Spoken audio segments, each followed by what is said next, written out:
It's time for our monthly public service spotlight, brought to you by the American Federation of State, County, and Municipal Employees, AFL-CIO for short. We all love visiting the library, and today we are catching up with an employee who brings the library to you. Chris Heady is a STEAM mobile unit driver and instruction assistant for the Howard County Library System. I was going to bring you over to Baltimore County. Howard County Library System. Tell us about the STEAM machine. Oh my gosh, thanks for having me. Of course. Great to be here. Happy to have you here. Yeah, so the steam machine, people are like, what's that? You know, am I going to have a steam bath today? No. So STEAM is an acronym for science, technology, engineering, art, and math. And that's wonderful because it's a roving classroom. It's 33 feet long, 16 feet 21 feet high. Yeah. And this vehicle goes around into the community and provides that kind of hands-on engagement with STEM topics, ranging from chemistry to animation to making your own slime or elephant toothpaste. There's all sorts of things that kids get to engage with on a regular basis. And we pop up in the community for back-to-school nights or with local Events and fundraisers, I'm Events assuming. and fundraisers, Yeah, definitely. But also like after school activities. Oh, even better.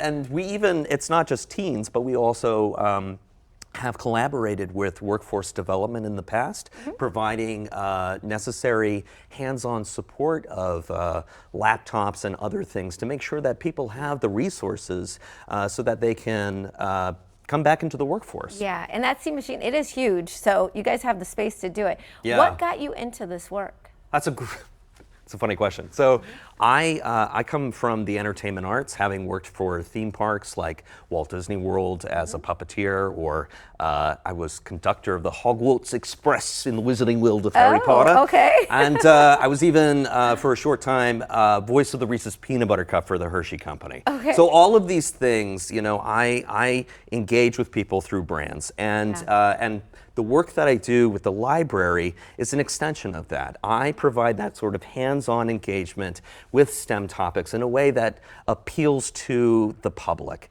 and provides that sort of Mr. Frizzle magic school bus energy so that people come aboard and they feel that sense of anything is possible. I can see myself entering into a STEM career. Well, it sounds really fun and also really important for the kids in our area. Can you explain how the STEAM machine helps the community, specifically in Howard County? Absolutely. So the STEAM machine specifically is an outreach vehicle. So this is catering to being able to target and support people who they have accessibility issues towards being able to get to our brick and mortar buildings.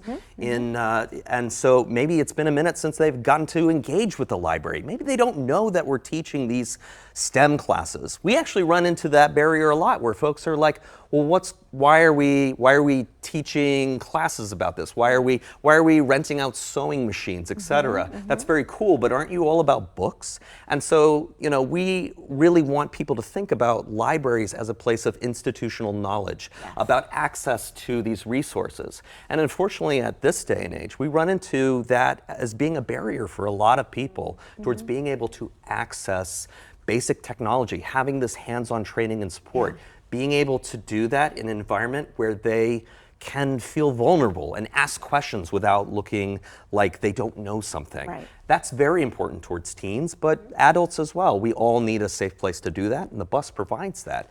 We're actually looking for additional partnerships. We're actually looking for more collaborations for our fall. So if you're an organization that would like to do that, you're welcome to reach out to me. We have the email down below, steam.machine. But yeah, it's like really critical. We also recognize and watch as like, by listening to the community and what they need, we're able to partner with other organizations, like with the local food bank, to make sure that food scarcity isn't a problem for the teens. So making sure that they can engage in these STEM topics without worrying about being hungry. We noticed that was a problem, and since we addressed that, we've noticed not only attendance going up, but engagement in these activities going up as well. And this is really important work. Explain also why being a part of a union is so important for the work that you do. That's really interesting because, you know, librarians are so committed towards serving the community. They care deeply about it, and we don't want anything getting in the way of us being able to serve the community and listening to what the community needs and being able to respond to it.